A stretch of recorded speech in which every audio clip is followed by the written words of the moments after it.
Wasabi Wallet. Unfairly private. What is going on, everybody? Welcome to the show. It's Friday. Another episode of Why Are We Bullish? We've got all new guests this week. This is my first time chatting with them outside of Twitter, and obviously their first time on the show. So it's always awesome to get new faces in the room. So I'm very excited about this. We'll get chatting. We'll do some intros. I've got my reasons for being bullish. I hope this dip doesn't have you down. A dip is just a sat stacking opportunity. And when in doubt, zoom out, friends. The world has never needed Bitcoin more. So I'm very, very excited for that. As always, this is live. Anything can happen. So I defer to my friend Bill here. We'll do it live. Okay. We'll do it live. Fuck it. Do it live. I'll write it and we'll do it live. Thing sucks. If you have not already, please do hit like, subscribe, share. All those things are really important and they really do help. Let's get bullish on a Friday, friends. I am Ben with the BTC Sessions. This is your daily session.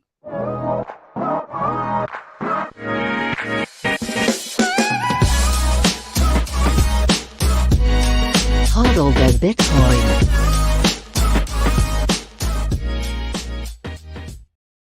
All right, before we bring in our guests, let's really quick take a look at where we are in the market right now. I'm pulling up the bitbo.io dashboard. We're sitting at $57,837 per Bitcoin. 58K gang back in play. They're all smiling ear to ear. 58K forever. So if you're on that Twitter trend, Dennis, I know you're feeling good today. They get to attack 58K from both ends. Of course, we are sitting at 1,729 sats for a single dollar. Stack them while you can. 89.89% of all Bitcoin have been mined, 90% within the year. And in terms of fees, next block around 9 sats per byte. If you're willing to wait an hour, 1 sat per byte should still do you. So it should be fine. Of course, shout out to sponsors of the show, Shakepay.com. If you're in Canada and you're stacking sats, check them out. Super easy. Free deposits, free withdrawals. The spread is super thin, and their referral program now is $30. So if you use the link down below, you get, after your first $100 purchase, $30 for free. That's a lot of extra sats. Also, if you refer a friend, you can then shake your phone every single day and get free sats. So not a bad deal. Check them out. Links are down below. LEDN.io. You can use your Bitcoin for a ton of different services. In particular, if you're in a pinch and you need dollars, but you don't want to sell your Bitcoin, because why would you want to do that? Taxable event, worry about buying back in at a higher price.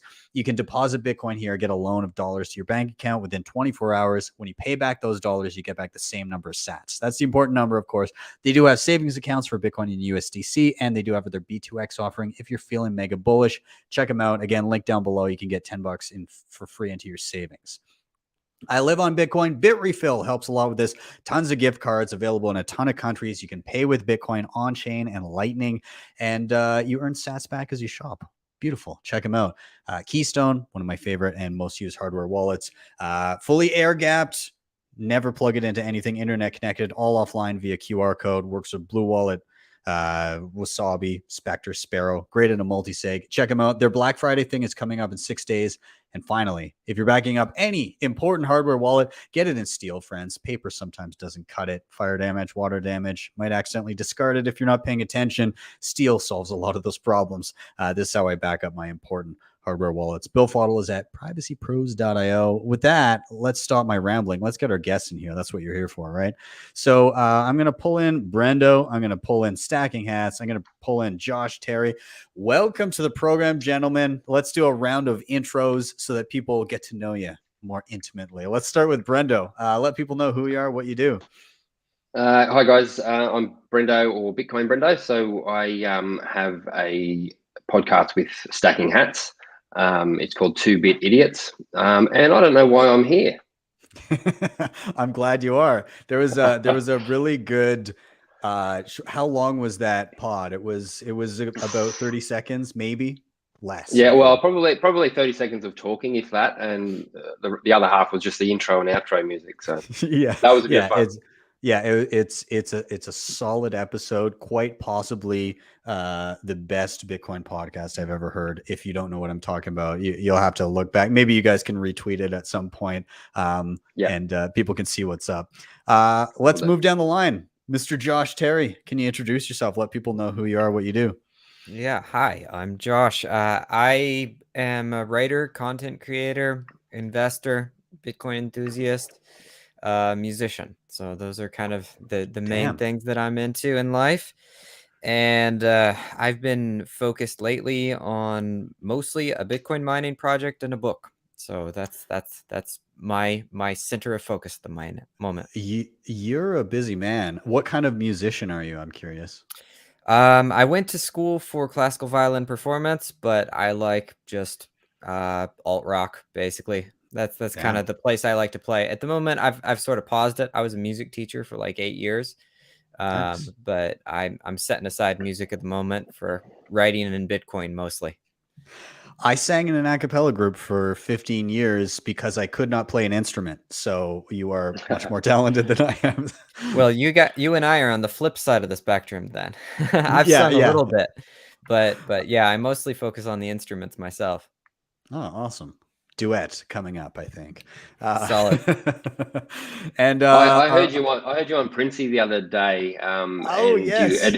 you admitted that you're an NSYNC fan. So yes, well, mate. the best boy band of all time, dare I say. Indeed. Yeah, I grew up on a I don't know what it was. Maybe I just saw women throwing themselves at boy bands all through the 90s as I was growing up. And it was, but then, yeah, I got into the performance side of things, and it led me down that rabbit hole. Yeah. If anybody hasn't listened to that interview with Daniel Prince, it was a fun one. So check it out. Let's intro Mr. Hats, Mr. Stacking Hats. Welcome. Let people know who you are and what you do, although it's been spoiled by your counterpart. Hey Ben, how you doing? So I am I'm not musical at all, so I'm the only one in the room who can't play or sing. I am a 2015 Bitcoiner who started learning properly in 2018. Started a website about 18 months ago, maybe, and started the podcast with Brendo about how long was that, Brendo? 2 months ago? 3 months ago? Well, maybe 15 episodes I think we've done. So very, very new. We've got Something about like that. seven listeners. That's about right. That's about right. Yeah. That's perfect. We're That's all how in the it room. starts. Yeah. That's great. Well, gentlemen, welcome to the show. And everybody watching, welcome. If you're unfamiliar, this is Why Are We Bullish? Really simple premise. We go by the 3 R's. They are somebody's going to give, number one, a reason why they're feeling bullish. Then together, we will all riff on that reason. And then once we round out that topic, we will, number 3, rotate to the next person. Really, really simple.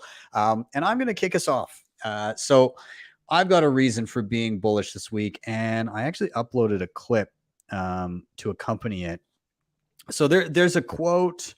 I think it was Gandhi actually, but it was first they ignore you, then they laugh at you, then they fight you, then you win. And I think that we're kind of straddling the line and stepping over into the then they fight you phase.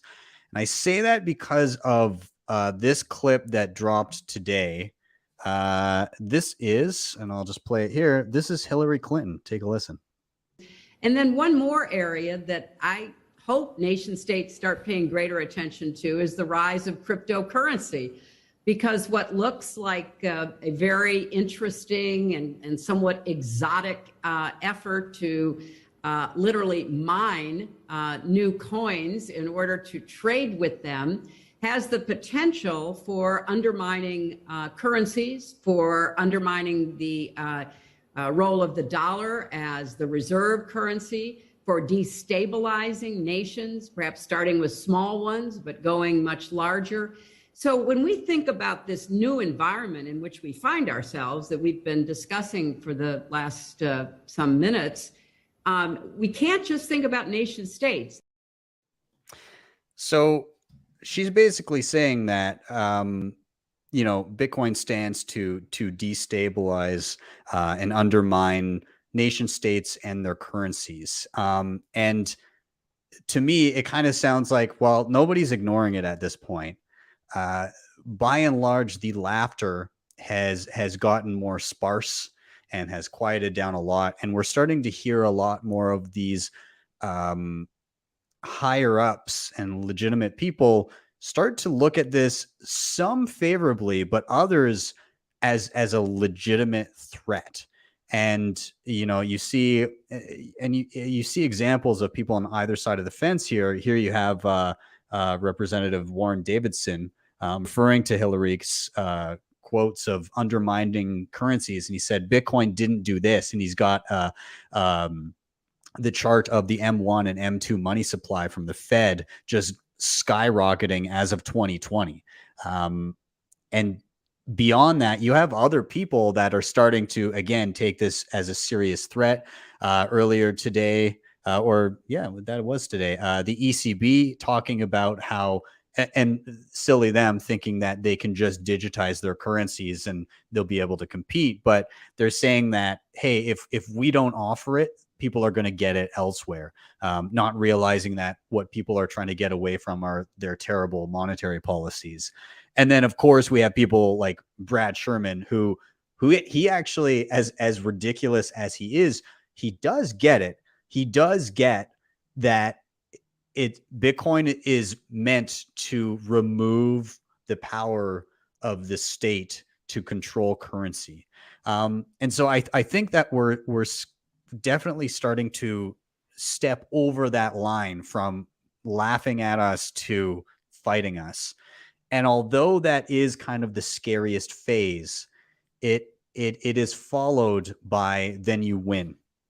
And it could be a tough fight, but all Bitcoin needs to do is just not die, and it wins by default. And it was Guy Swan that said that a couple of weeks ago, and I really liked that.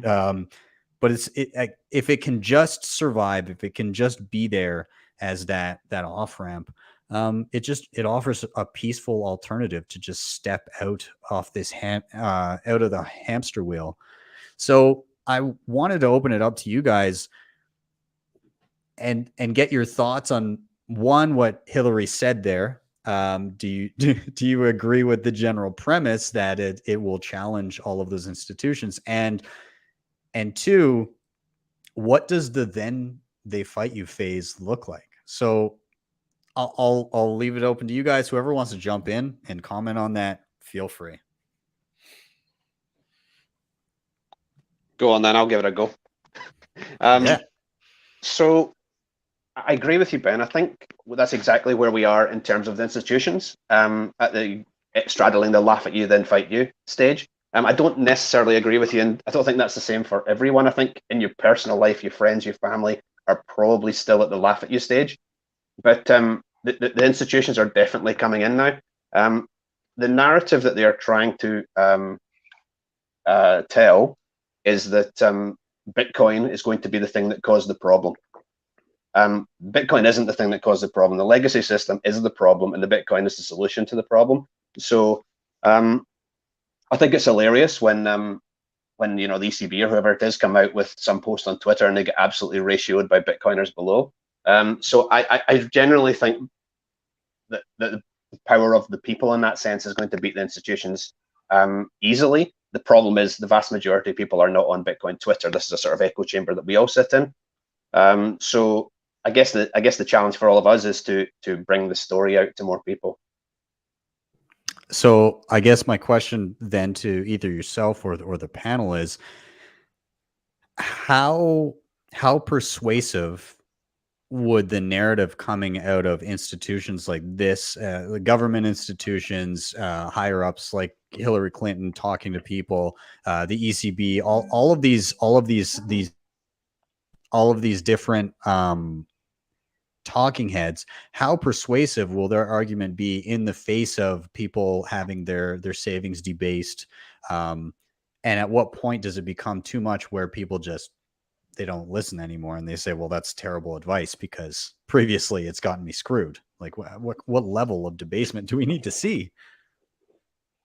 I noticed the other day. Sorry, Brian.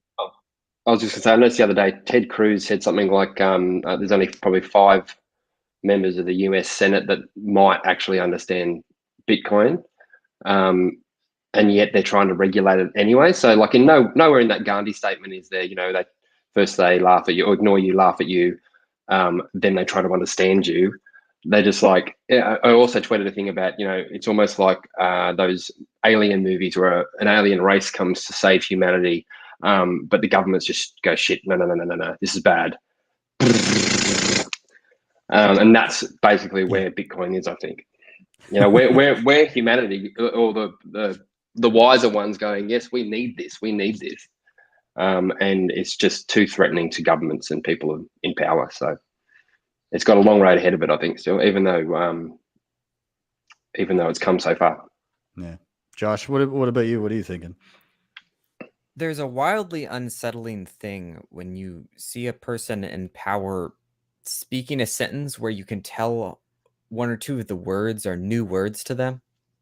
And it just doesn't quite sit right in their mouth. It gives you a sort of an unconscious warning bell that starts to go off. It's almost the same thing as the teenager hearing the parent use whatever the modern teenager colloquial word is of that generation, a high school word that makes the high schooler kind of cringe and feel uncomfortable. There's a funny sensation that I feel when I hear a politician talk about Bitcoin in the modern world. It's very similar to that. Is this sensation of just, oh, that word is new in their mouth. It's not something that has been polished and experienced. And to me, that is it's connected to these ideas of the fighting net, because a lot of the people that have adopted Bitcoin, they don't just buy Bitcoin. It's something that becomes familiar to them, something that they learn. I mean, some people, develop podcasts around it. Some people write about it. I write about it. Some people set aside everything to learn about Bitcoin. And then, the Bitcoiners are on a spectrum, of course. There's some that, just learn a little bit. But there's a familiarity that comes from exploring the space. And I think it's really easy to forget that others don't have that familiarity. Really easy to not realize how valuable it is and how dangerous it is to not have the familiarity. And the folks that are the folks that are in power, for them to not have that familiarity, I think it may have been Hats that brought this up. That is the recipe for blame. Is when you don't understand a thing, that's the thing that gets blamed. And we saw this with teenagers and video games, right? So adults blamed the next generation of teenagers for they blamed video games for the teenagers' problems. And most of those problems were parenting problems. They weren't problems of the kid playing video games. But we like to blame the new thing. And I was recently listening to a video of Simon Sinek, who was talking about Uber versus taxis, right? And the taxi industry naturally wants to blame Uber for taxis going out of business. It's Uber's fault that taxis are going out of business. This is not true. Taxis aren't good. That's what happened. Yes. Taxis aren't good, and Uber provided something good. So the people that are familiar with Bitcoin are realizing that it's useful, it's good, it's valuable. But the people that are unfamiliar with Bitcoin don't have the knowledge to establish that point. So it's a perfect recipe for placing blame. I It's interesting. Have you seen there were some clips, and you may not be familiar. I think this may have been even in Canada somewhere, but there were clips of taxi drivers, and they were angry that Uber was in their city. It might have been even been in like Toronto or something, but they would look, and they'd all be on the street, and they're all yelling and having a protest and everything, and they see a car drive by, and it's got the Uber like symbol in it. It's Uber, and they're trying to like throw things at the car and smash out the windows. It was crazy. This was just not long ago, a few years ago. But to So see imagine the most shift. powerful government on earth throwing those rocks. Yeah, yeah, exactly. And that's kind of what we're seeing. But at the same time, all of those taxi companies that had entrenched, they had deals with airports where like we're the exclusive taxi cab company, and we've got all these special allowances for us, deals with the city, all this stuff. Even that couldn't stop individual people over time from realizing quite quickly, to be honest, oh, this is way better. I can hit a button on my phone and there's a car in front of me and I can go where I want. And the parallel here, even though, yes, it's a centralized company, it was, they didn't give a shit. They just went in with no permission whatsoever, started doing it. People got a taste. And then when cities started saying no Uber here, people were like, are you fucking kidding me? Like, I have to go back to waiting on a street corner for 30 minutes for a cab to show up during busy times? That's insane. And so the market now in places is demanding Uber or an equivalent in the market. And if your city isn't doing it, it's I don't know. I don't know what you're doing at that point. But does it get to the point where they just or what is that threshold where they just lose that control, where it's like, well, I need, do we have to buy this and back our currency with it to regain the trust of people and maybe pull the peg later? Like, what's the playbook? I think another point with the taxi analogy too is that people didn't realize it was, and I mean, it wasn't a broken system. It was just inadequate compared to Uber. So the same with Bitcoin, especially, a fiat standard. Nobody knows any different. That's what they're used to. And if they're downtrodden and they don't have any money, all that kind of stuff, that's just their lot. So Bitcoin is that superior alternative, and eventually people will see that. I mean, people are seeing that, but the rollout, I think, is going to be slower than something like Uber, because it's such a devastating change to fiat.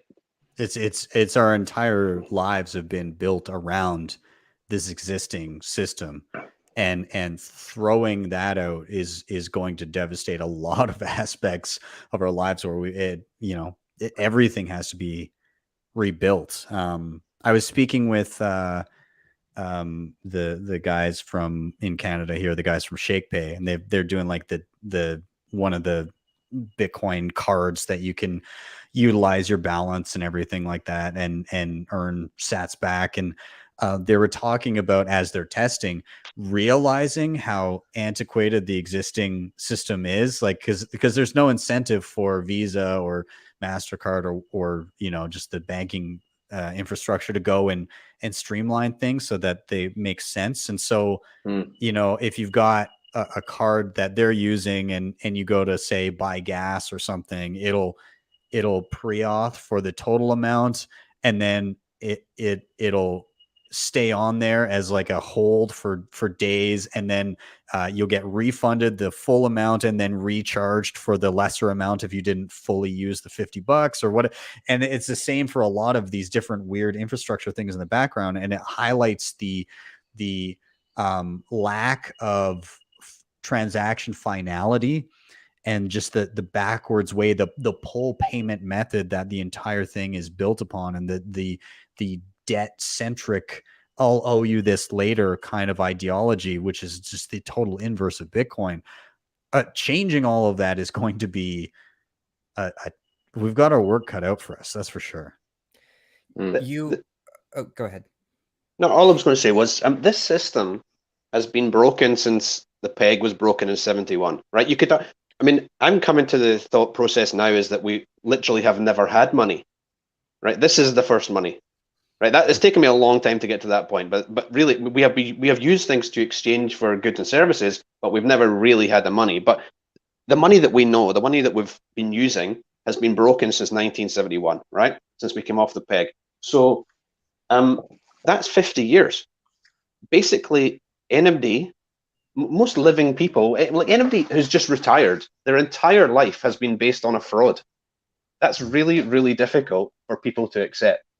It was really difficult for me to accept. I'm not at retirement age, not yet anyway. So for people to come to the acceptance that it's not that they're a fraud, it's that the system they've been working within was a fraud. So until people can accept, that's going to be really difficult. And any politician, going back to the politicians angle, most of them are nearer the retirement age than starting their career, right? So most of what they have gained through their life, they believe it's through their own hard work. Some of it maybe is, but some of it, a lot of it, has been based on something that's just a fraud. So to have, they're going to have to accept this in the public eye. Like personally, I came in here about 2015, as I said, didn't really understand it, and didn't even try to start understanding it till about 2018. And then it took me another 2 years before I was willing to speak out about it. Really, I mean, I would tell friends and family and stuff, but I never did anything publicly. I never had a website. I never had a podcast. So that's 5 years. It took me 5 years. Now, politicians are going to have to do this on the fly in the public eye. And that's why I totally agree with Josh. I mean, they're going to come out with words, they're going to start talking about bitcoins and halvenings and cryptos and all that. It's embarrassing. It's embarrassing to watch, but it's totally understandable that it's happening. Because they're having to learn in the public eye, and they're going to look stupid. And I think More stupid. More stupid, yeah. But people are going to see through this stupid. I mean, it's easy. I was thinking about this the other day. It's quite, if you're still watching the mainstream media, or I don't know who coined the corporate media term, I quite like that. If you're still watching that, it's very easy to feel like the smartest person in the room, right? Because you're like, oh my God, what are these people talking about? This is clearly nonsense. You have to step, once you step outside of that box, there's this whole other thing over here. You step into Bitcoin, you very quickly think you're the stupidest person in the room, because you are. Right? So, but the stupidest person in the room is going to be a politician in the public eye.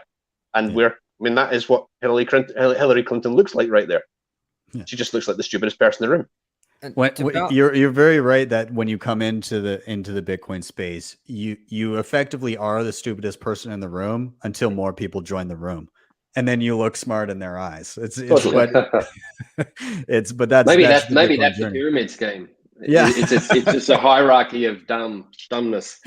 I think if there are any pyramid schemes that I'd want to be involved in, it would be a pyramid scheme of more knowledge. yeah, exactly. Yes, this is probably the best way to go. To bounce off of the idea of the stupidity, I mean, for anyone listening, I can't recommend enough The Sovereign Individual, which is a book that I've been going through.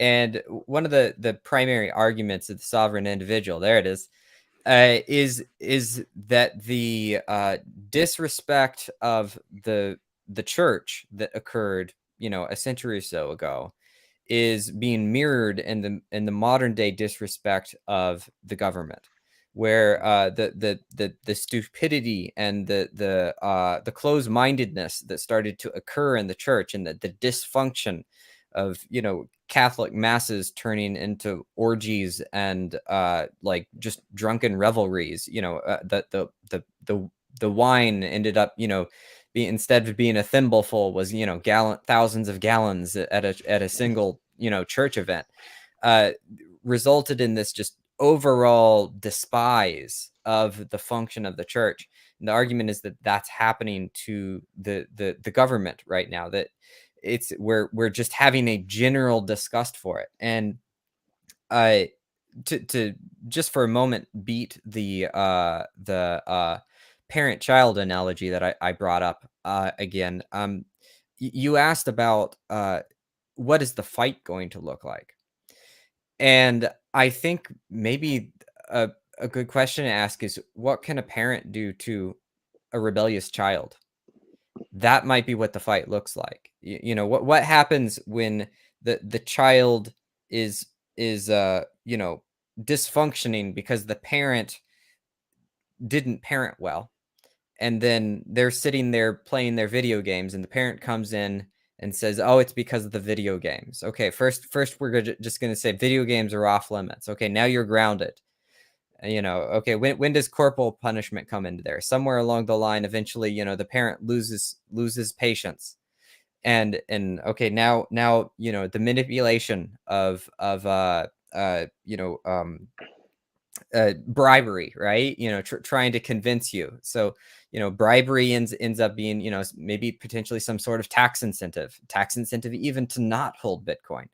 There's just every option that a adult who feels just utterly helpless with a child, you know, an adolescent child, that they know something's wrong and they know they need to get a different behavior out of it, but they don't know how to do it.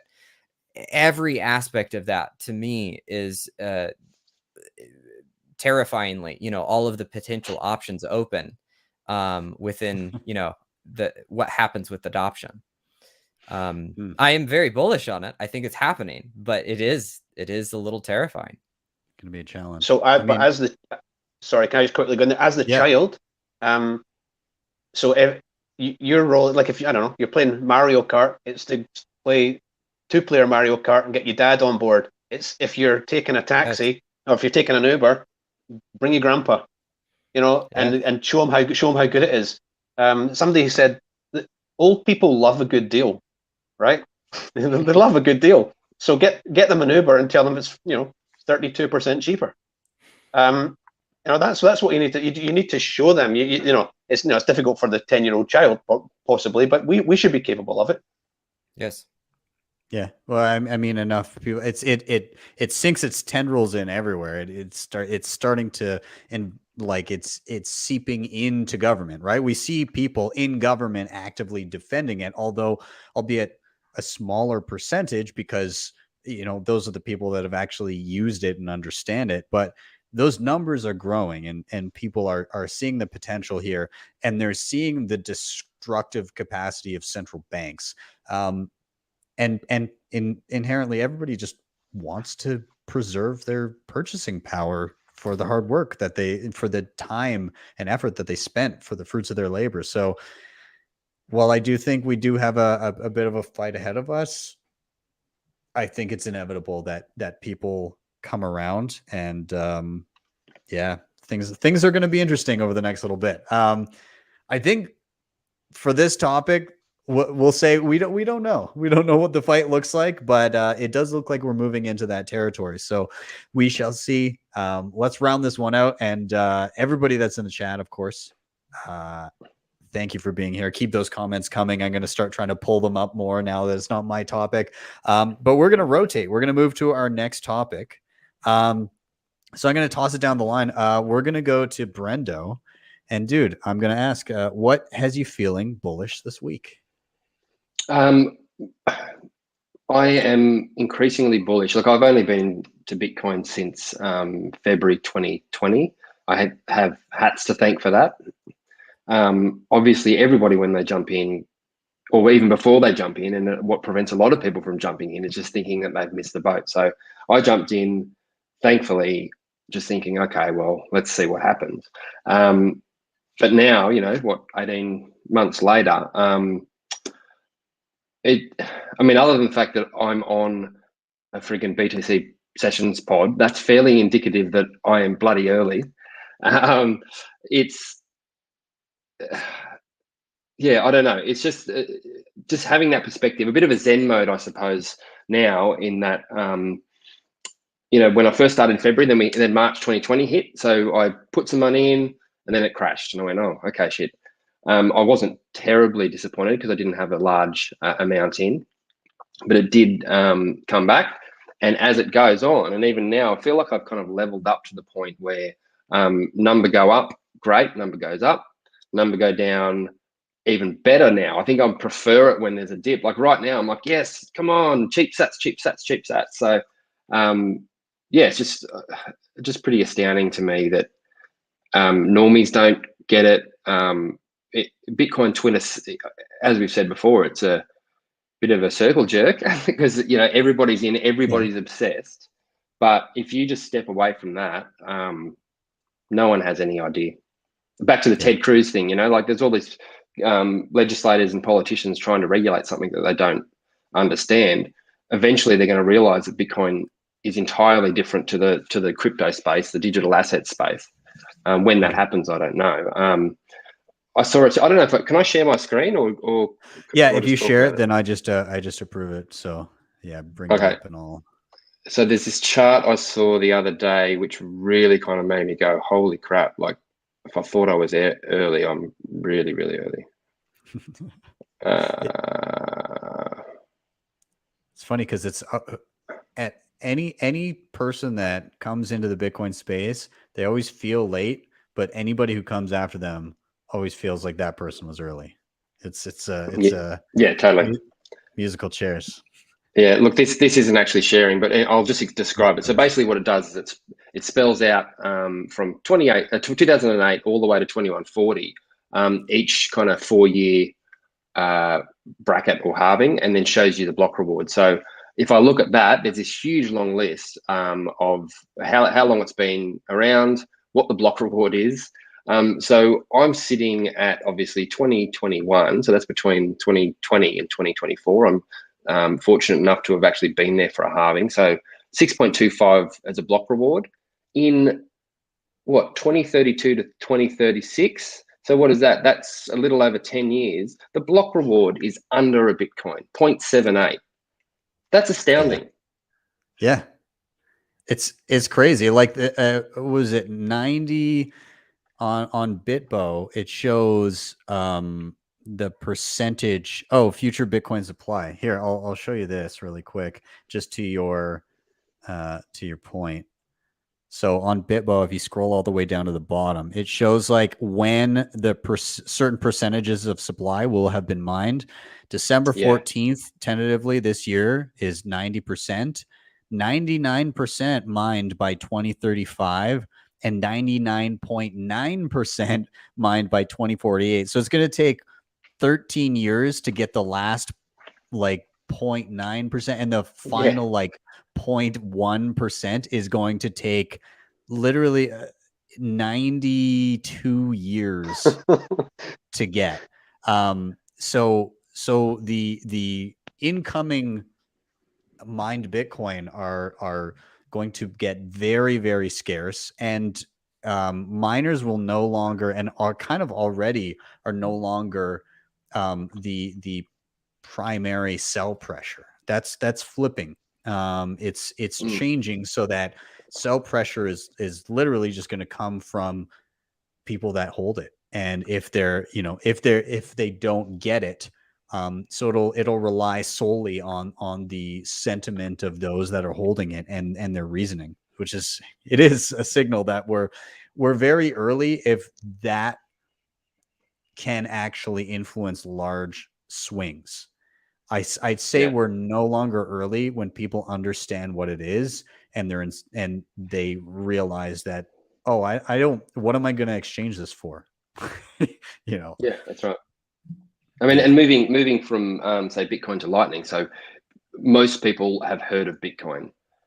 Just about no one has heard about Lightning, and the fact that that's emerging and seems to be emerging really, really quickly, I think is pretty amazing.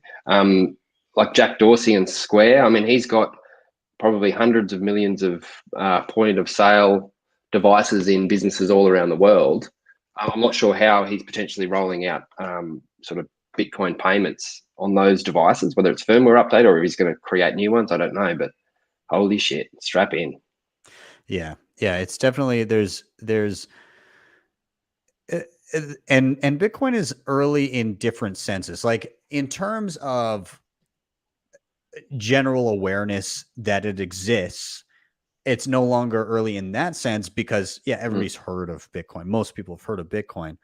There's a halfway decent percentage of people that have owned some amount of Bitcoin, but most of that would be very minimal, like in dollar terms, like how much Bitcoin is, it's a lot of it is like, oh, I got $20 or, I put in a couple $100, but like not a meaningful amount to that person.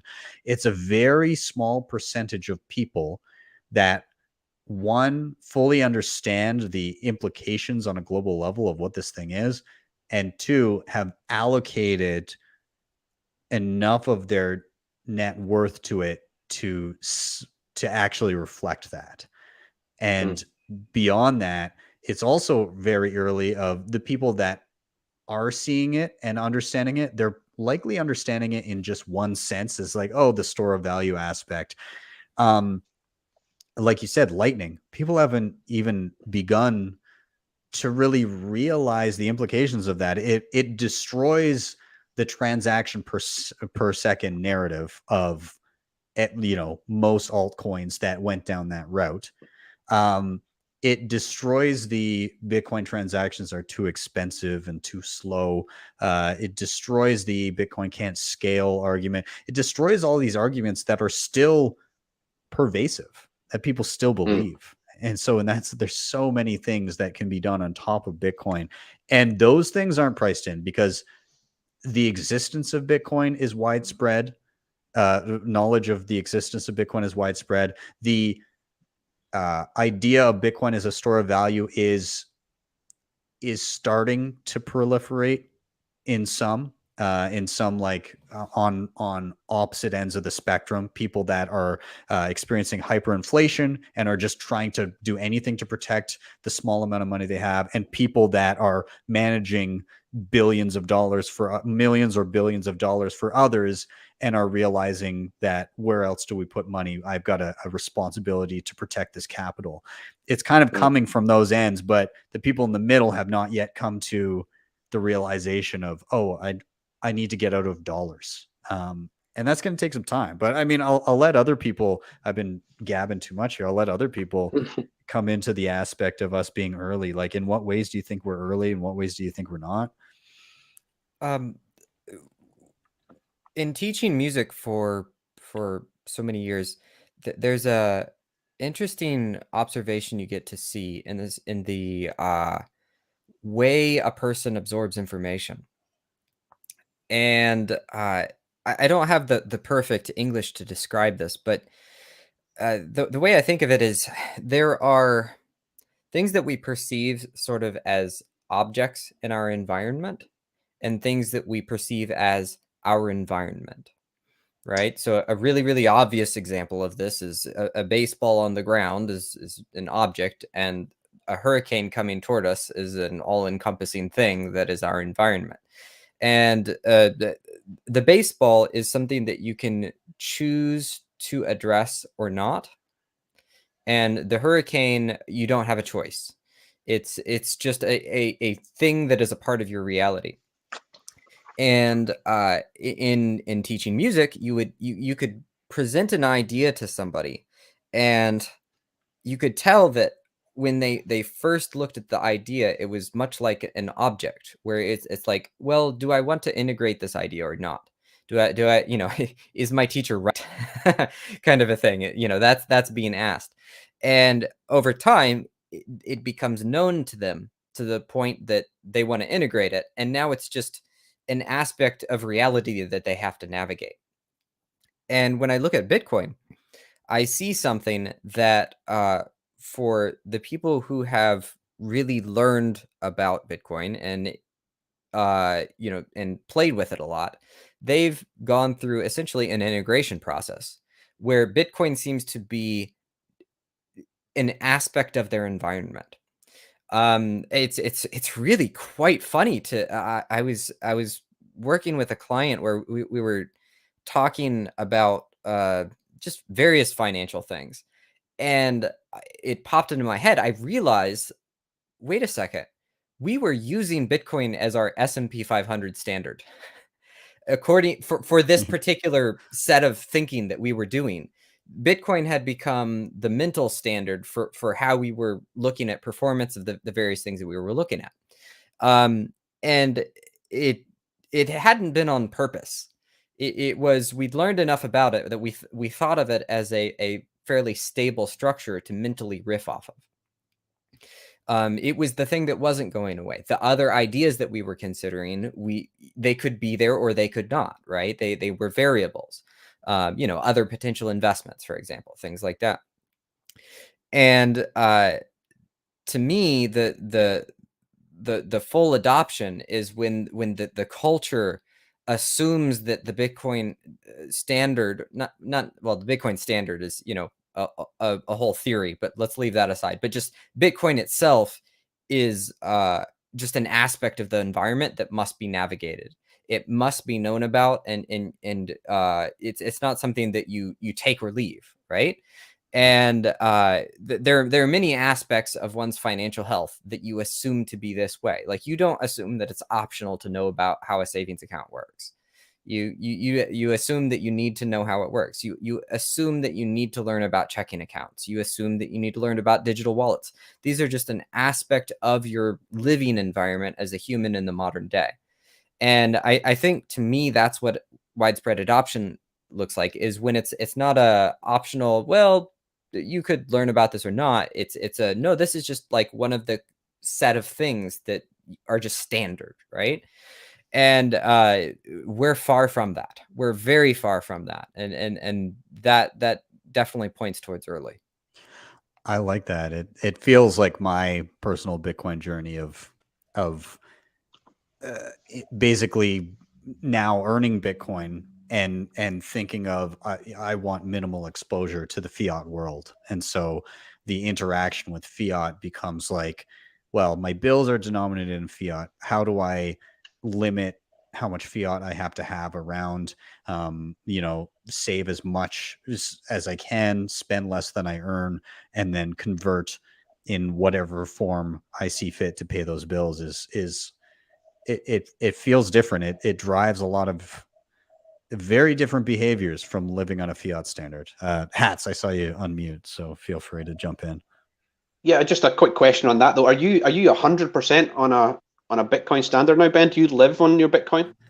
So I do. There are, well, I won't say 100% on a Bitcoin standard, because there's a couple things where I receive dollars. One is YouTube itself, right? Like, if you monetize your YouTube videos, like, they're not going to pay me out in sats, unfortunately, but I would take it in a second. But for the most part, other than like if I do a private session with somebody and they aren't into Bitcoin yet and they need to pay me via like an e-transfer or you know, some sort of a bank transfer or whatever, PayPal, Yeah. God forbid. But you know, like, they're going to pay me through some method, I will do that. But I also know what my bills are every single month. And so when I see those dollars coming in, I'm like, okay, well, obviously I'll just leave those in dollars and then those bills will come out. The rest of it that I get in Bitcoin, if I know, okay, well, I'm shy on dollars, I need to convert this much to cover everything this year, then that's easy for me to just go and do. And so effectively, I'd say most, God, I'd say 80 to 90% of my income is Bitcoin only. That's great.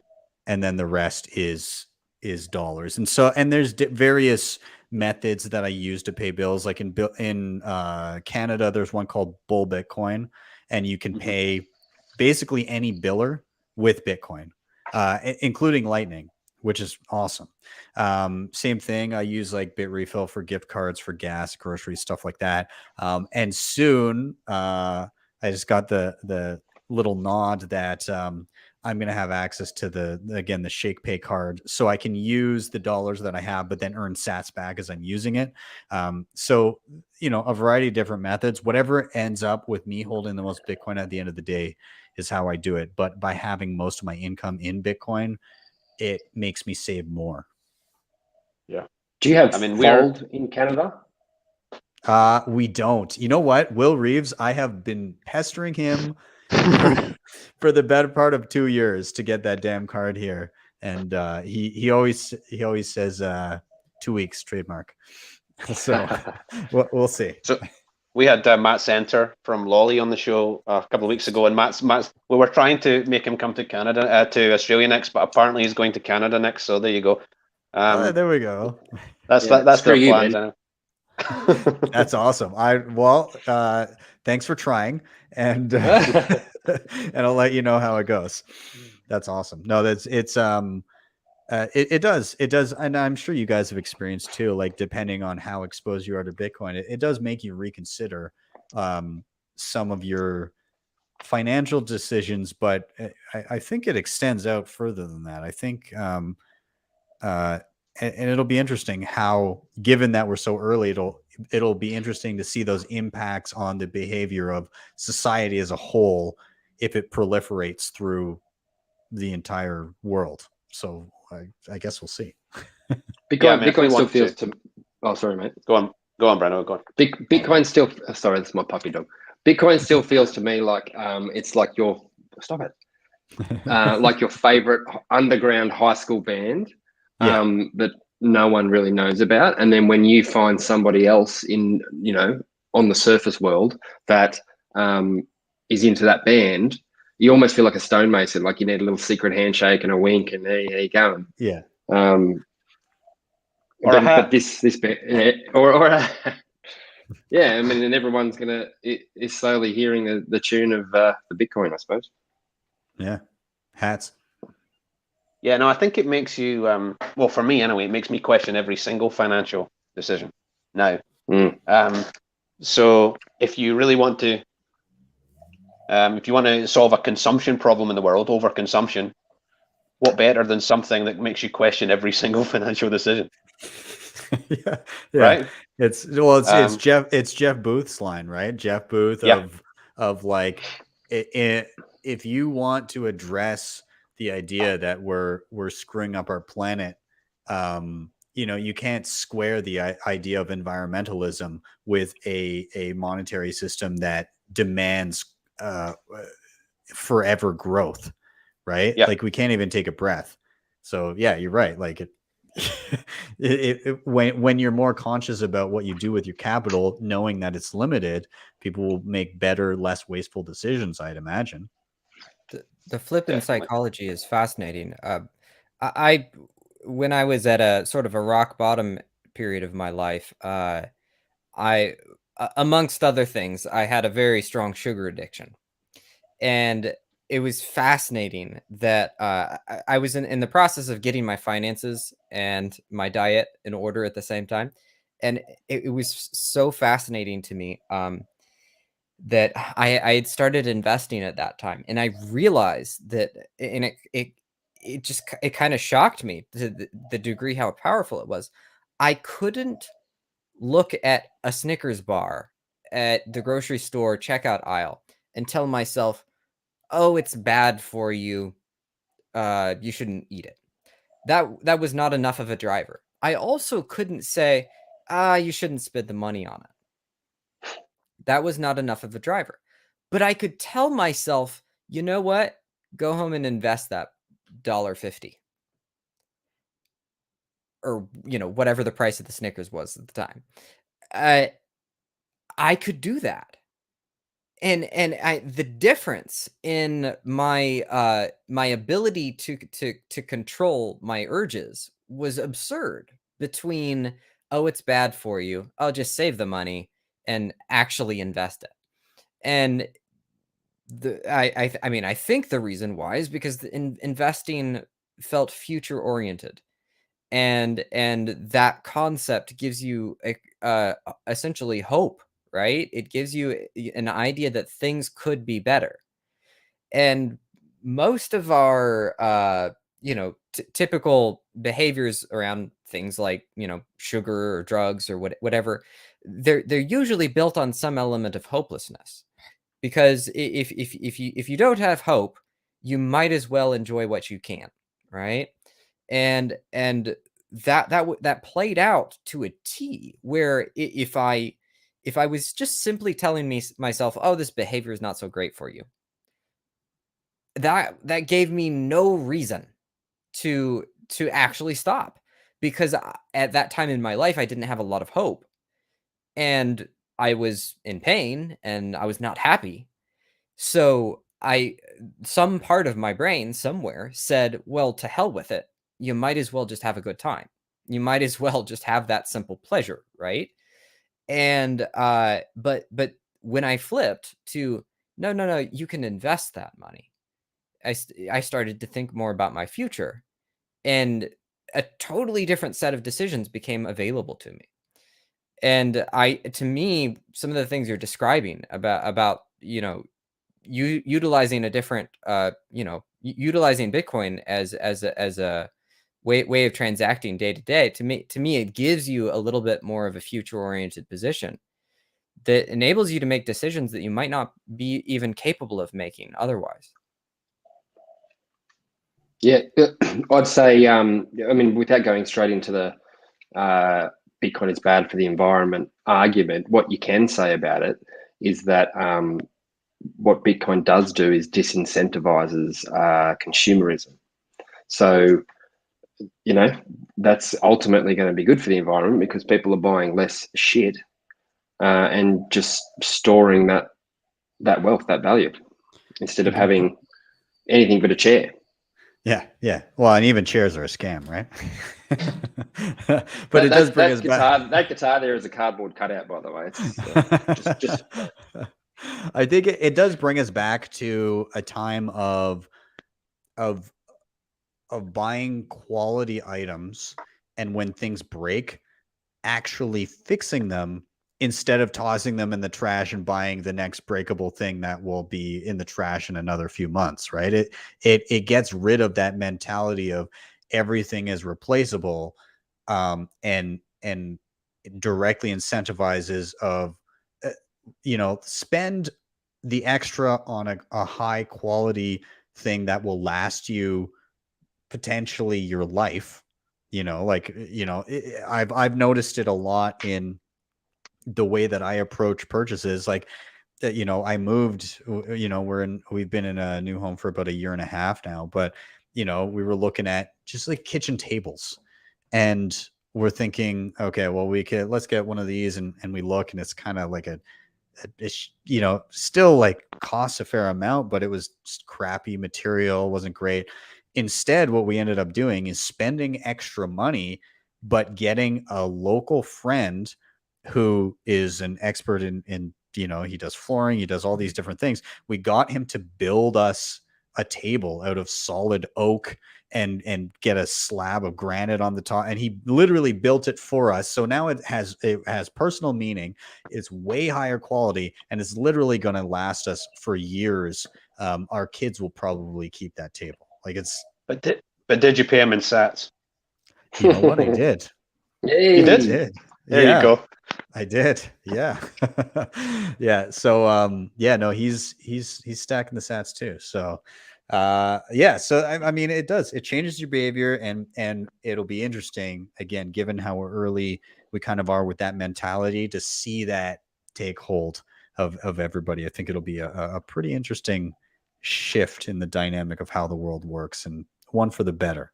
So I think what I'm going to do now is I'm going to keep us rolling, if that's okay with you. Can I have one more thing on the early? Yeah. Is that okay? Yeah. So this is everybody. Whenever everybody else goes highbrow, I'll go lowbrow.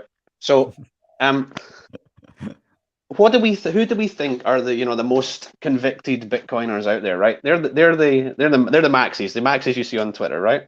So, and what do all of those maxis have in common? Or not all of them. 90% of those maxis have in common. Right? They've all got laser eyes on the profile. Okay. What do laser eyes? Here we go. What do laser eyes signify? What does it signify? Laser eye, laser ray to 100K. Yeah. Right. 100K. If your ambition is 100K, if the Bitcoin Maxi's ambition is 100K, we're so early, it's unbelievable. I do like that. We'll have to have some. I mean, everybody's saying we should have laser eyes till fiat dies, or something like that. I think laser eyes. I don't think laser eyes go away. Although, you know what? So here's what I'm actively probably going to get done is I want to have when we do hit 100K, I want to get the song "I Can See Clearly Now," and I just want somebody to like put laser eyes on everybody, and then they gradually disappear, and then people are seeing the sun, and yeah. So I want that to happen. That's definitely. I can see clearly now the rays are gone. Is that what you're saying? Yeah, yeah, exactly. Yeah, I think that'd be a solid contribution to Bitcoin Twitter. So if I don't get to it first, then somebody else should do it. I'm going to keep it rolling though. Brendo, great topic. I agree. Early in many senses, and I can't wait to see when we're not early anymore. But Josh, you are up next. I am curious to hear what has you bullish this week. Take it away.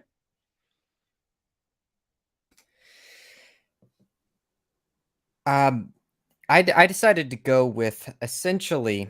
This is going to be about symbology, but it's essentially Bitcoin has the best story. Is the argument here? I primarily do a lot of short form content, and but I'm experimenting, finding what sort of long form I want to stick with, and I've been working on some essays that to put on a podcast, and this is an essay that I've been working on. It is this idea that that the story and the resulting symbols that come from that story are wildly underestimated in the modern world. So to dive into it, basically, we live in a culture where we are currently destroying a lot of old symbols, right? So we have social movements where things that historically were once praised, we now vilify them and we tear down statues, right? That's a thing that happens with fairly common regularity in the modern day. We look at, founding fathers of different sorts, and we find faults that we once didn't. And they might not be wrong, it might be correct, but it's more about the fact that we're in a phase of the world where this is happening, and the result of this is less symbols, less icons for us to hang on to. And symbols and icons, things like past people that we believed in, something as simple as a brand like Nike. One example that I bring up a lot all the time is Elon Musk. Elon Musk is a symbol. So Elon Musk is a person who did enough things in a specific area that he now stands for something. He stands for innovation. He stands for the human progress in certain ways, and the result of that is many people flock to him, right? And they flock to him for a lot of those reasons, and these symbols can't be underestimated. They're an aspect of how we see the world. The Bible, religion, all of these things are full of symbols, and they're essentially shorthand for navigating the world. We can't live without them because Earth is too complex to process at face value, right? So that's why when you look at a chair, your mind doesn't measure the dimensions of the chair and decide that it's a safe thing for you to sit on based on your knowledge of physics. Your brain looks at it and goes, does that match something that resembles a chair that I've sat on in the past? And so there's a symbology for a chair, right? So when we navigate the world, that's what we're doing, is we're constantly looking for the lowest calorie count version of what how to understand the world. And culturally, we're destroying those things in a lot of ways because we're saying we didn't do quite as well as we wanted to. We want to do better. I'm not happy with where I am. I want to be in a better place. And that results in us as wanting to break things and then build them back up in a way that makes sense to us again, so that we feel like we can move forwards. And that results in people without religion. It results in people without traditions. It results in people without a home base. It results in people that have a lot of desires to do good, but they don't even have a definition of what good is. It results in people that are willing to flip ideologies at the turn of a hat, and it makes people very uncomfortable. So we scream out science, but the reality is science is too hard for day to day. It uses too many calories. We say, oh, give me a scientific study for everything. But the reality is we need this approximation tool that is a symbol. And with Bitcoin, we have a story.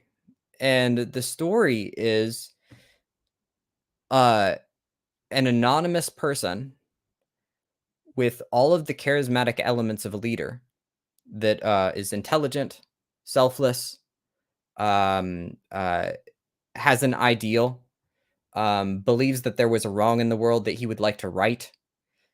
He constructs a codified tool for others to use, the Bitcoin protocol, the Bitcoin network. And then he sends it out and he disappears without a trace and selflessly never uses the Bitcoin that is in his name. And a lot of people argue that this is a marketing fiasco. The fact that we don't have any core central figure, that this story is so strange, and should we be nervous about this character? But the reality is, it's exactly the mystery that I believe everyone is dying for right now. Because what it is it's an incomplete thing. Satoshi Nakamoto, the idea that is Satoshi Nakamoto, is full of gaps. And whenever there is something that is full of gaps, that enables another person to put their own meaning into it. It enables people to put their own story into it. So, and this is what happens with symbols. The story of Jesus Christ, it's not complete. We don't know everything that happened there. And as a result, when somebody that isn't within that religion, how they relate to it is they tie their own life story to this thing. And there's a funny story of Bob Dylan, who had a fan walk up to him who said, Bob Dylan, I'm such a fan of your work, but I have this one question. He says, what is it? He says, what does blown in the wind mean? And Bob Dylan, bless his heart, said the right thing, which is, means everything's blown in the wind, man.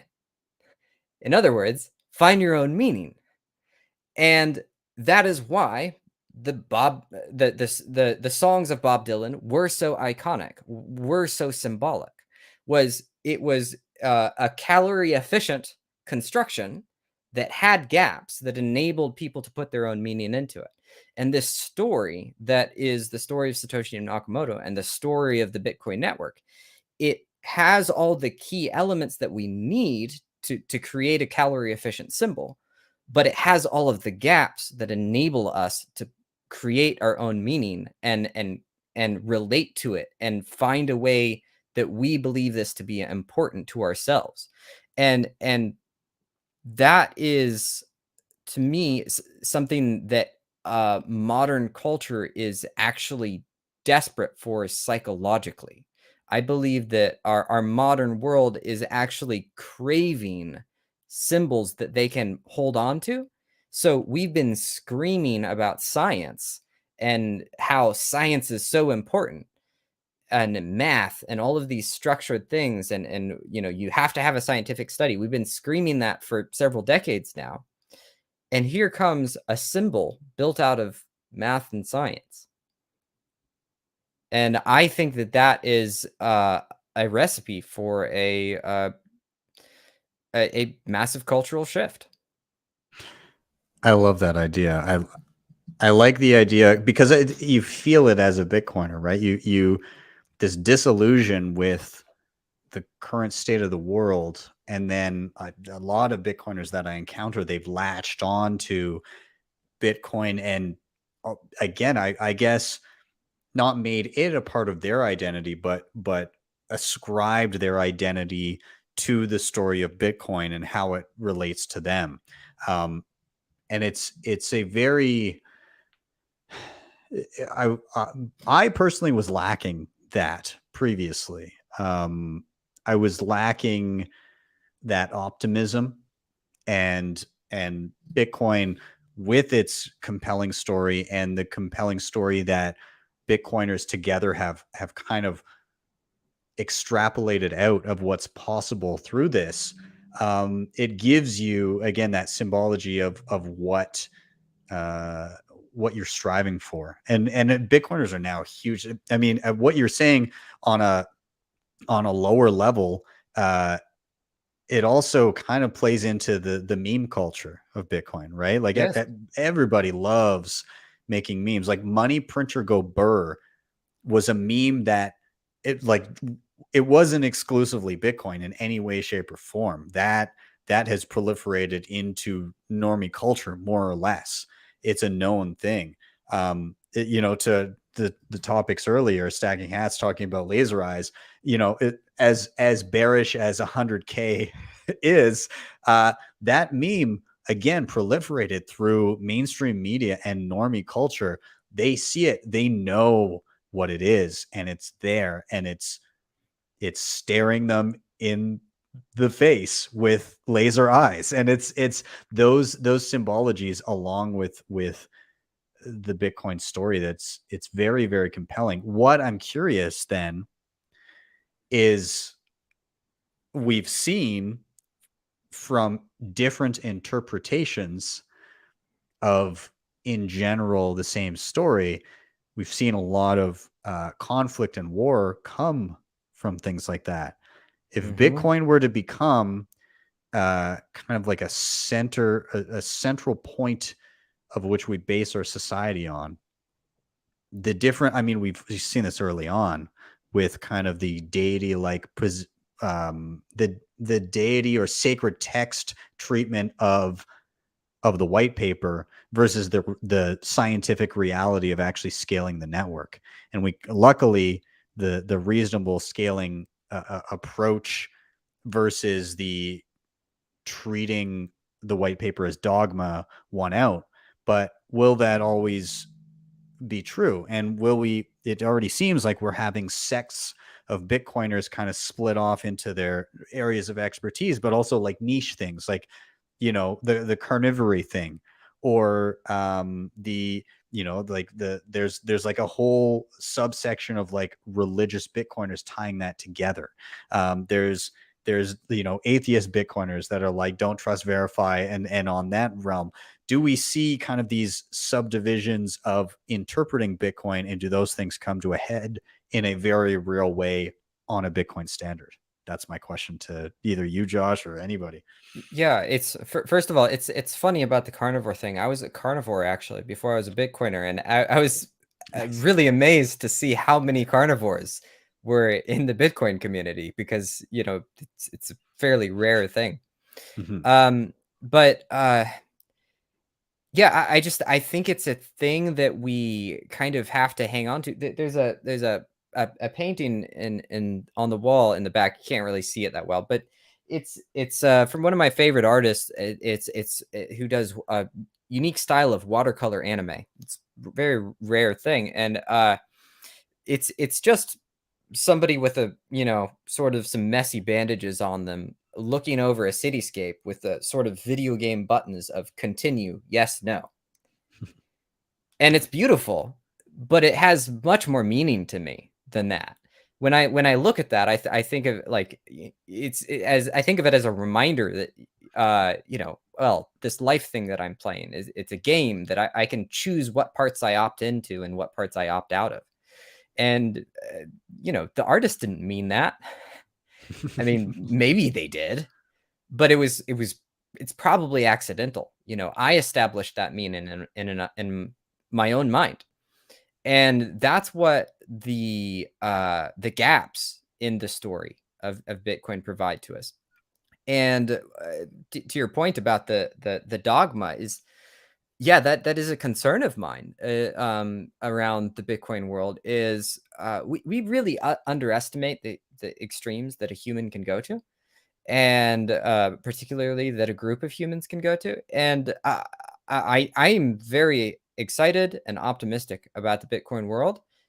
At the same time, I think there is a dystopia where people become just as extreme about Bitcoin as people do about anything else. And I think there's a danger there. I'm not sure if that answered. I think you brought up a specific question, but those were just some things that were on my mind. If you want to bounce back to where you were going. Yeah, it was just a general question of do we come together and then split apart again in a Yes. broader sense of the term? Yes, I think we do. I think we do. I think that is an element of how humans navigate the world. Is they go through a process of polarization where they tie into groups, and then somebody comes up with something, and that polarizes that group, and they break apart and they do it again. I think that assuming that that is unhealthy would be misguided. I think there's an aspect of that that's natural in human development, but also it's super dangerous, super stressful. It's caused a lot of the tragedy in the world. But yeah, I do think that it will continue. Brendo, Hats, have you guys read The Fourth Turning? No, I haven't. I should, but I haven't yet. It's oh, Josh, have you read it? I have not, actually. I'm familiar with the idea a little bit, but no. I think what you're talking about in terms of, and kind of what I was asking you, this like coming together and then polarization and that cycle is effectively the idea of the fourth turning, and the idea, the general premise is hard times create strong men create good times create weak men create hard times, and it circles around. And depending on, and when I say men, I mean people, but it basically cycles around where depending on what part of that cycle you're born into, you're a different kind of archetype of person. You're more likely to act in a certain way. And it's not necessarily that it's not that there are a preset of conditions of how this cycle works, but it's more about the individuals, the time they're born into kind of dictates the most likely response that they have to various stimuli. And right now we're kind of seeing that polarization just everywhere. And the extremes in response to stimuli, which I won't get deep into the naming those stimuli on this program, thus risk demonetization in any form. But regardless, the extremes in response to that kind of stuff and the polarization across a whole host of different topics, I think that does repeat over time. But I think that unraveling and that fourth turning, as they deem it, is kind of upon us. But we're about to come into hard times create strong men, and strong men create good times. I think we're kind of forging that now to hopefully create something better for our children and grandchildren, but it will change again over time. I think we cycle through that. So any other thoughts or comments, particularly Brendo or Hats, if you want to tag in there anything before we move on to the last topic, feel free. It's just, well, I guess I wonder with that is whether Bitcoin breaks that cycle of those stages. I mean, does it create? Yes, we're going into harder times for a lot of people, and yes, that should breed the strong men. But if once we have that static thing that we can all look at from our different perspectives in our different groups, that's what we have that. So, a couple of things. So I used to be a public procurement guy back in the early 2000s, or 10 years I did that for. And quite frankly, I mean, I think most people go into jobs like that because they want to do good, and slowly the system breaks them, and some people last and fight it for their careers. Some people lose and they just stay there because they feel they've got nothing else to do, and some people leave. So I mean, I was eventually became a person who couldn't hack that anymore because I could see that I wasn't helping anymore, so I had to leave. But what I did, so looking back, that's about 2000 and back in 2008ish, 9. But that ties in with banking crisis, whatnot. And my behaviour back then was to, well, I'm Scottish, I'm living in Australia now, but back then it was, so the bank that was in trouble then was the Royal Bank of Scotland, big bank. But my thought process was the government won't allow this to fail, the too big to fail thing. And so but what that did to my behaviour was once the share price of the Royal Bank of Scotland plummeted to like sort of 6 pence or 8 pence or whatever it was, I jumped in and I jumped out at 15 and I jumped in at 18 and I jumped out at 21 and I jumped, whatever I did, I made a little bit of money, but it didn't make me feel good. There was nothing about what I was doing that was good. I was just benefiting off a broken system. So going to sort of Josh's point, I mean, I think people need purpose, they need meaning. Once you have purpose and meaning, you have hope, and you can see sort of better future ahead. And I think that the Bitcoin itself is the symbol of that. So if that's the thing that gives you hope. And back into another story. So I used to see a physio, right? And a physio used to speak to me about pain. And what he said was, think of it as a sine wave. We all have good days, we all have bad days. And if you're on the good days, you're at the top of the sine wave. At the bad days, you're at the bottom of the sine wave. And at the bottom of your sine wave, you hit into your pain threshold, your tolerance for pain. So and we all hit that. We all have bad days, right? We all hit that. But if you have a chronic issue, if you have a chronic pain issue, what you do is just hit into pain more often. So I mean, I think if you can give yourself something that makes you feel like you have some hope, and it doesn't matter what it is. If it's Bitcoin, like we all need a parent. We all look to our parents, our partner, our job, or our health, or something as our static in life, and that allows us to go on and take further risks. And I think Bitcoin is the wealth side of it has been broken, because the money is broken, and lots of people are feeling the pain of that just now and don't know why. But if Bitcoin replaces that, it gives us something else to build from, and you no longer hit this pain threshold problem. I realize that's two different stories smashed together, but it's just from my personal experience, it's like if you have it's amazing what hope will let you do. It makes you like Ben, you're a what are we, Friday night for you, we're Saturday morning in Australia. Why are we doing this in our own personal time? Like, we're doing it because we think there's a value for ourselves. We're doing it because there's a value for somebody else. None of us, I certainly speak for myself, but I don't feel like this is work. This is something I want to contribute to. It doesn't take my energy. It's not energy sapping. It's energy giving. So I think the idea of hope is incredible, and I think if Bitcoin is the symbol that provides somebody the hope, to tie it back to Josh's original point, that's the more people we can bring in, the better. And then if we then go off into different groups, I think that's perfectly healthy as well. I think it's actually natural that we're going to go off into different groups. So I guess I'm going to ask one more question of Brendo, maybe to round out this topic. And I don't know if you'll have thoughts on this or not, but if Bitcoin ends up being the thing that kind of helps fix this polarization that we're currently seeing, and it does that through bringing about kind of an economic clean slate, for lack of a better terms, or it flattens out the economic hierarchy in a way that makes it easier for people to make a living and so on and so forth.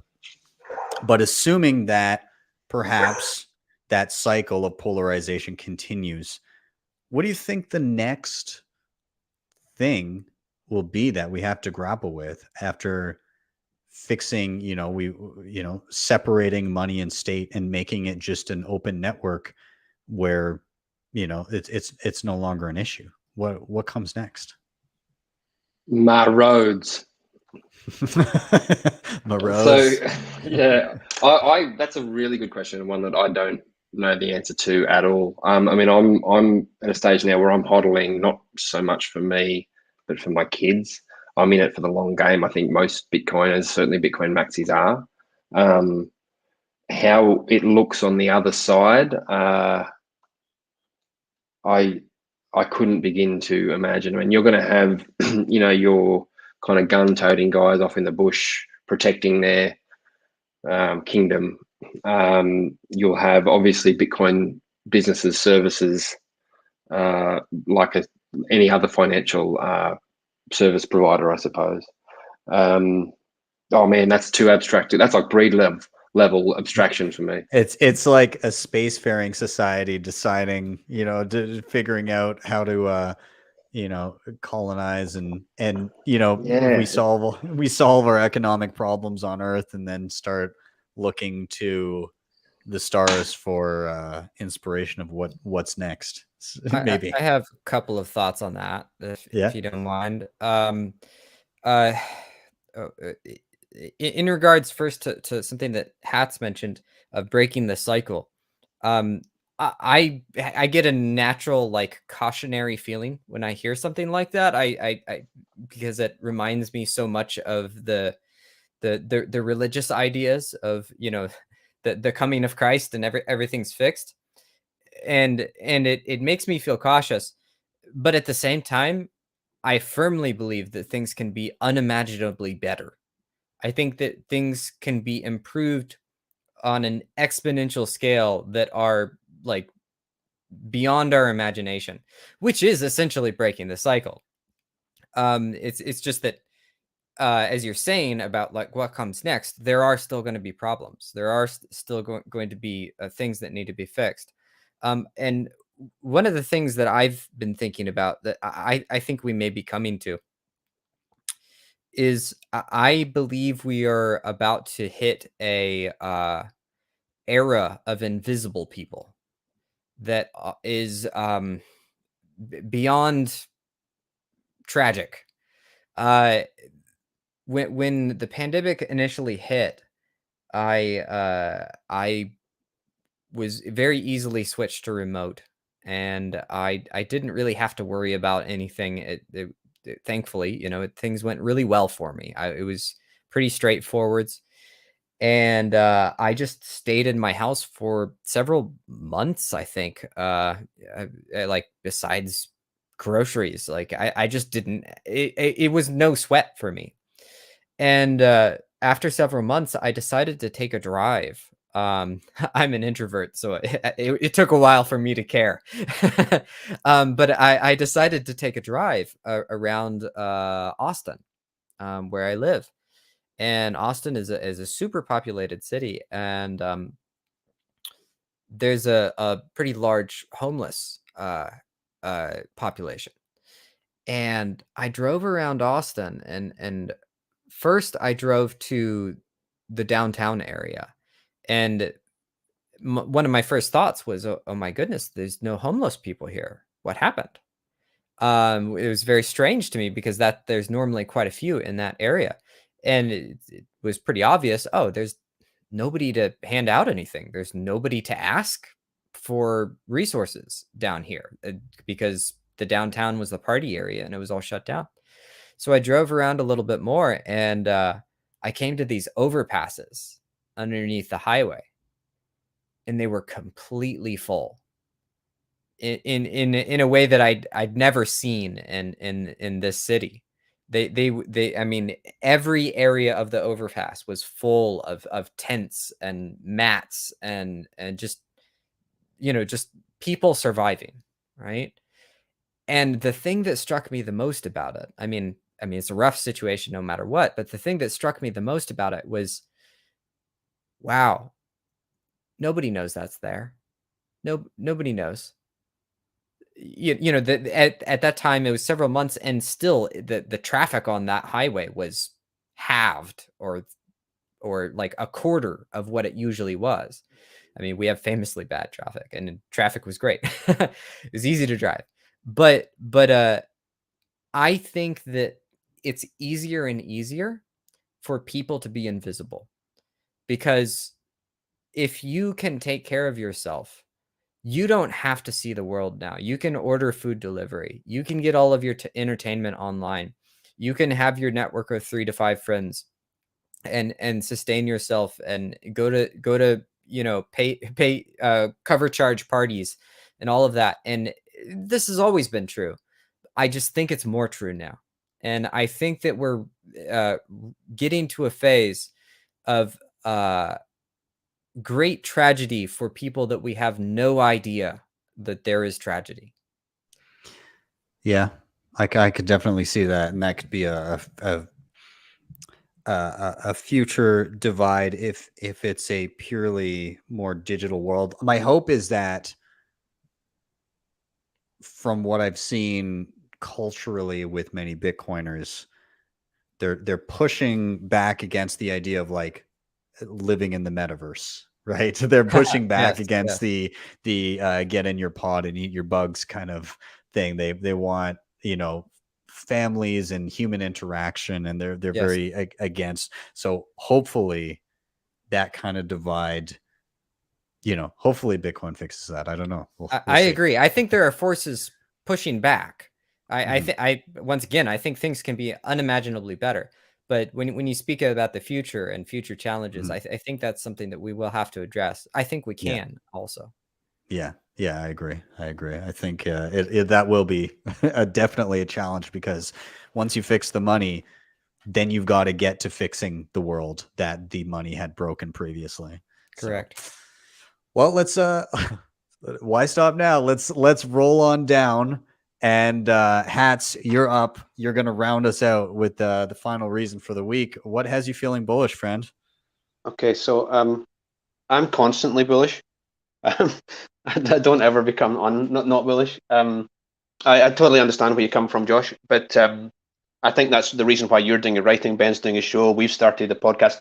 That we're reaching out to people to try and. I said this to Brendo the other week. It feels like we're sitting on the lifeboat and the Titanic's over there, and we're screaming to people get on, and a lot of people are still dancing in the ballroom, and we're screaming on them to get on. So I think if everybody can try their best to do get one person or two people or 10 people, or however many you've got on by now, Ben, is that is us doing our bit, and I hope everybody does their bit, and there are more and more people trying to do their bit. So I'm really positive about that. My actual point, my bullish point is that the underdog just keeps winning. And what I mean by that is the barrier to entry is lower. It isn't. I can't think of a circumstance previously where the barrier to entry is lower for the little guy than it is for the big guy. The four of us can, once we decide, we can go to wherever it is, Bull Bitcoin or Swan or Amber or Bitteroo or wherever. We can just make that decision in a day, and by the end of the day, we can own some Bitcoin, right? Whereas, Michael Saylor, even as a bullish a Bitcoiner as he is, he bought for himself first before he bought for his company. And why? He did it because it was easier. Well, maybe he wanted to front run himself, and that's just smart, right? But he bought for him. He did it because it was easier, right? It's almost laughable that like Dave Diamond Hands on Twitter can buy Bitcoin before the richest man in the world. It's easier for us, right? You look to El Salvador. Why are they first? Well, they're first because excuse me. Well, they went off their currency in 2001. Excuse me, the colon in the Salvadoran colon in 2001. And why did they do that? Well, they did that because their currency was weak, and they went to a stronger currency. So they picked the strongest currency that there is, right? So, but in the past 24 months, the printing of US dollar has made everybody poorer. Okay, other than a very few at the top. Now, we could argue of the people in the US who lost out the most, right? If you got a stimulus check, you got a bit of the stimulus, right? So you then just have to look at yourself and compare yourself to everybody else. Did you do better or did you do worse? But I tell you who did the worst is anybody who's in a country who is either using the US dollar as their only currency or as their proxy currency, because they got no benefit from it. They only got poorer from it. So why did El Salvador go first? Well, they went first because they had nothing to lose. There was literally nothing to lose. So they are the little guy. They are the underdog, and they're going to benefit massively from it. So, and I'll give you another little example. A friend of mine has a 16-year-old son. His son, well, I've been at my friend for literally years now, and he owns Bitcoin, but he's not a maxi by any stretch of the imagination. His son has sort of heard us, his son 16, he's heard us speaking about it, and that's really all. He keeps bees, right? And so I thought, well, I'm going to buy my honey from my friend's son, right? So I used to buy the honey from the friend's son in dollars. And a few weeks ago, or a couple of months ago, maybe it was now, I went with my dollars and with my blue wallet, right? And I said, right, you choose. I'll give you the dollars, or I'll give you Bitcoin. And he chose the Bitcoin, and we did. And I gave him, and I paid him whatever it was, 30,000 sats. And it was his. It wasn't my choice. I just gave him the choice, and he chose the Bitcoin. And why did he do it? He did it because it was easy, because he was a little guy and he could, right? And it took us about 10 minutes to, excuse me, download a wallet, transfer him some sats, and he understood it. Now, since then, those 30-odd thousand sats, he has been watching exactly what that means, right? So it's gone up to, it's $20, has gone up to $30 and come back down to, I don't know, $25, but still more. He is interested. And why is he interested? Because he can see a future that it has a greater value than it does in the present. And he is a little guy. We also spoke to a Turkish gentleman called Efesini on Twitter on the pod recently. In Turkey, the published inflation figures are 19%, which is brutal, absolutely brutal. What he told us was that his personal inflation was, he estimated somewhere between 40 and 45%, and it was regular that you would see a 10% increase in prices month to month in the supermarket. Right? That is frightening, but it's a horrendous situation for these people to be in, and some of those people will end up underneath your overpass, and unfortunately, we're going to lose some of that people, and that breaks my heart. But we have an obligation to try and save as many people as we can, and people that in a situation of hardship where we can put the right information in front of them and let them make their own decision, we'll do this first. And those people are the little guy. The little guy isn't going to purchase an ETF on an ETF. They don't care, right? They're going to go to their friend and buy some Bitcoin from their friend, or they're going to go to a Bitcoin only exchange and buy some Bitcoin there because it's quite easy now. So yeah, the reason I'm bullish is because the little guy is going to win, and the little guy is going to keep winning. I like that. And part of the reason, there's two aspects to it. Number one, Bitcoin over time will flow to those that are most productive, right? Many of the people that got Bitcoin very, very early, they would never be able to purchase the same amount of Bitcoin now with their jobs, with the dollars that they bring in. It's literally impossible. It's just that they took a risk early on, or maybe they didn't even perceive it as a risk if it was early enough, but they saw something early on, and if they held on to it, then they were rewarded.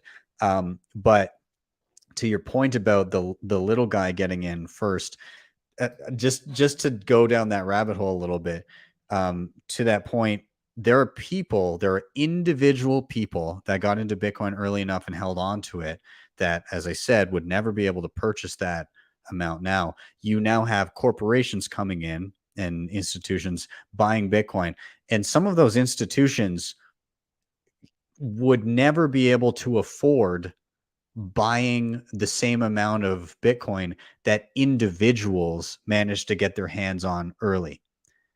And the same thing is going to play out with nation states.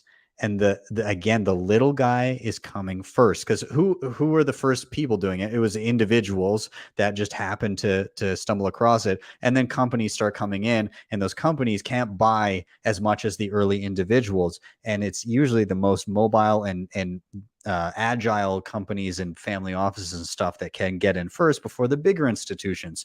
That's going to play out over time, but then we're seeing the littlest guy on the nation state stage get in first.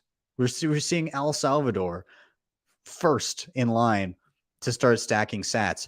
And the crazy thing is that this nation state could not buy as much Bitcoin as some of the first individual Bitcoiners just happened to get their hands on early.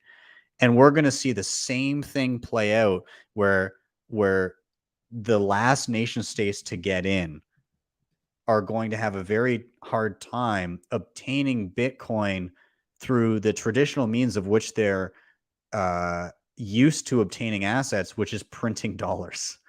Because pretty soon those dollars won't be an effective way to purchase Bitcoin because people won't want the dollars. When it gets to the point where the US says, yeah, we need to start buying Bitcoin, they better be doing it under the radar, because if they're not, it's not going to go well for the value of the dollar. It's a very interesting dynamic where the last people to the table are going to be the ones that are, if they want Bitcoin, they're going to have to bring actual productivity and value for that Bitcoin instead of just by virtue of being a nation state obtaining it. So anyways, I love that topic, Hats. You're right. The little guy gets first dibs. I don't know. Brendo, do you have any thoughts on it? I just like that it's almost that David and Goliath story, you know, like there's the little guy holding the little orange rock or orange pill, perhaps, swinging it around, just taking down these massive governments, or at least front running big governments and nation states. So yeah, super exciting. Certainly in Australia, we love an underdog. And I think, as Hats has said, it must be a Scottish thing as well. How about every Scottish guy has got a chip on their shoulder, man. Absolutely. And how about you, Josh? What do you think of the dynamic of the little guy kind of getting in early? Some people don't like the idea of, oh, well, you just stumbled into it early, quote unquote. You know, you were lucky, quote unquote, and why do you deserve it? But do you think the dynamic of you basically have to spend it to enjoy it unless you're more productive? Do you think that evens it out, or is there an issue there? First of all, Hats eloquently said. I really loved that. And second of all, yes, I love the incentive structure of the way Bitcoin is set up. It really does seem to incentivize productive work. It seems to incentivize being useful to the world, and that's, I mean, I think that's probably one of the more noble things out there. You mentioned Robert Breedlove earlier. I recently had him on my podcast, and he referenced he referenced work as a sort of a holy practice, where it was the most noble thing that a person could do, is to be productive and create good things for the world. I think it's beautiful. Additionally, in regards to the little guy, yeah, so I mean, earlier I mentioned this idea of the invisible people, and the little guy's really suffering. And I mean, Hats introduced the flip side of this, which is there's now more opportunity for those people than ever. And I think the modern decentralized world, whatever that looks like, in my mind, it looks like the tragedy is the potential tragedy is one of ignorance, not one of oppression. Today you can be ignorant and do quite well sometimes. you really can. It's okay. But in a world where the rules are a little bit more codified, you know, there's a really solid structure of incentives. You can't be ignorant of those rules. You do that at extreme risk to yourself. So when I think about those invisible people, I think of the idea of it being a tragedy of them not knowing what they could do. The beauty of it is that they could do so much, which I believe is what Hat's getting at is there is and there is going to be more capability, more options, more potential for the little guy than ever before. It's been moving that way over the past 100 years for sure, but it's accelerating in a way that is incredibly exciting.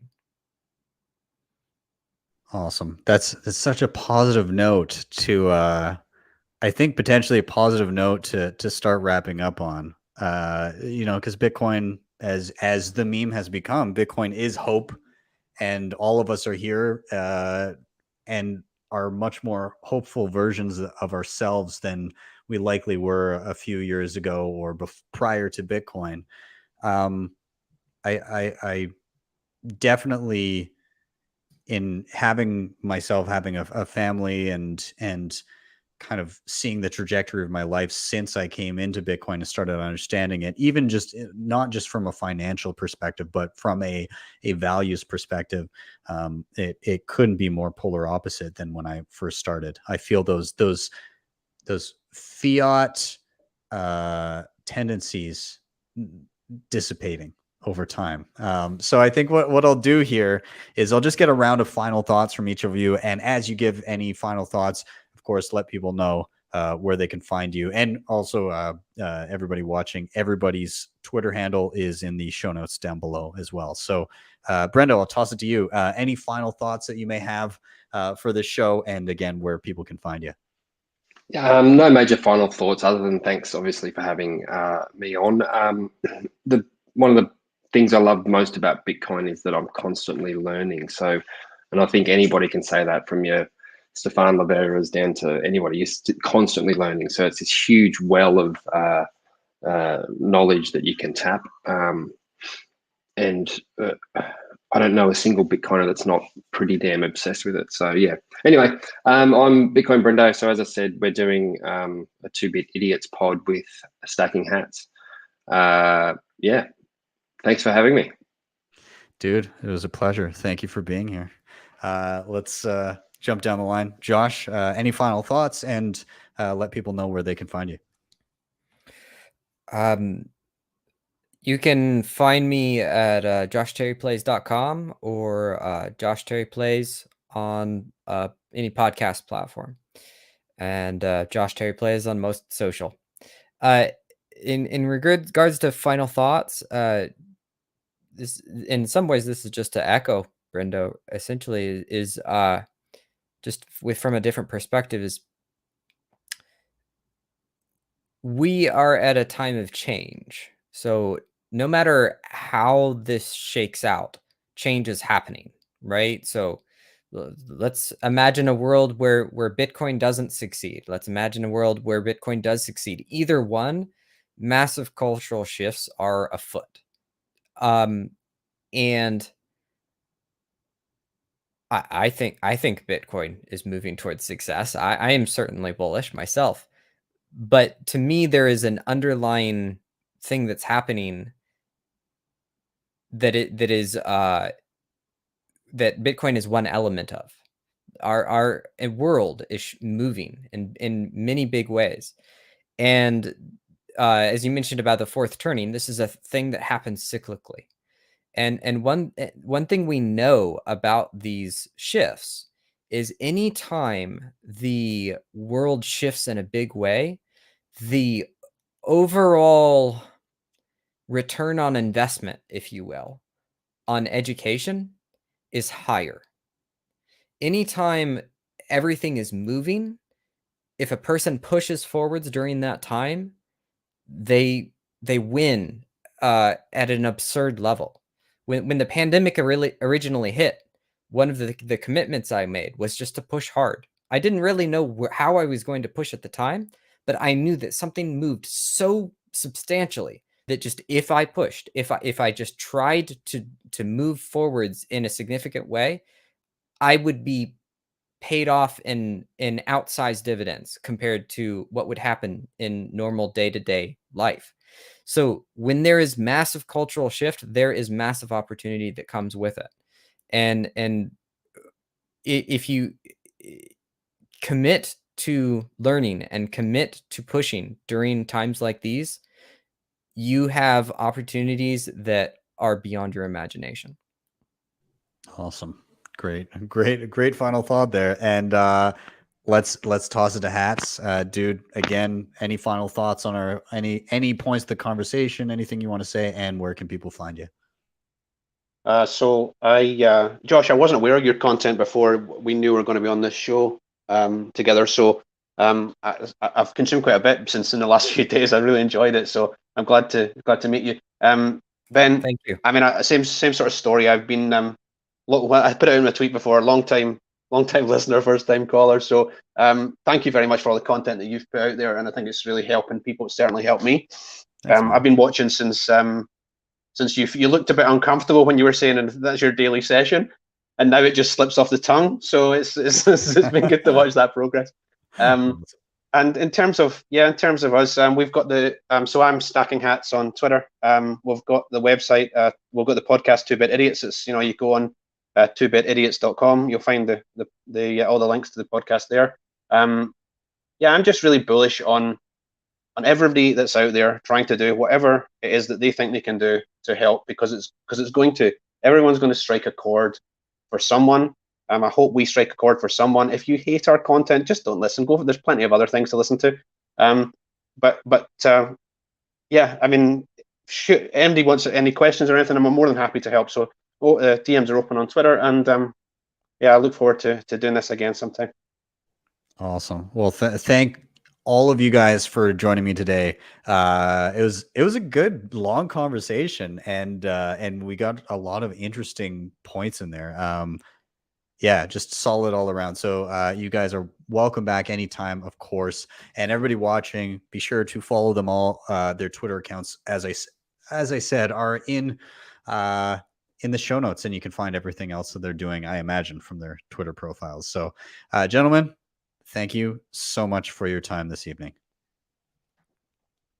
Awesome. All right. So I'm going to bring these guys out. Everybody watching, how was that? That was a hell of a conversation. I really, really enjoyed that. Thank you, everybody watching, for being here. Everybody that's been in the chat. I see everybody talking out. I want to shout out to a newcomer in the chat that I see right now. Goes by the name Old Fart. Welcome to Bitcoin. And I hope you were asking some questions in the chat, and I see a lot of people were responding to you. And I promise you, they are giving you good advice. There's a lot of fantastic resources out there in and around Bitcoin, and why specifically Bitcoin. And it is there's just so much great information, and I encourage you to ask hard questions. I encourage you to be just don't take everything that people say to you for granted. Don't trust, verify is the ethos of Bitcoin, and we encourage it a lot here. So again, thank you everybody for being a part of the show. As always, like, subscribe, share, all of those things are really, really important. They really do help the show. If you want to help the show in another way, you can check out the sponsors that I mentioned down below. Shakepay, LEDN, Bitrefill, Keystone, BillFodl, all of them are in the show notes. And if you really liked what you saw, you can always drop me a Bitcoin tip at my strike.me page. That is strike.me/BTC sessions. You get there, you type in any amount you want, you hit the tip button, you'll be greeted with a Lightning invoice, or if you tap to the right, a regular Bitcoin QR code. With that, guys, I am out. Have yourselves a wonderful Friday evening. I'm off to see the new Ghostbusters movie. Hopefully it's good. I don't know. I was a Ghostbusters fan as a kid, And that's what's up for me tonight. I'm going with my wife. Date night. Anyways, guys, thank you very much. And I will see you guys next time for your daily session.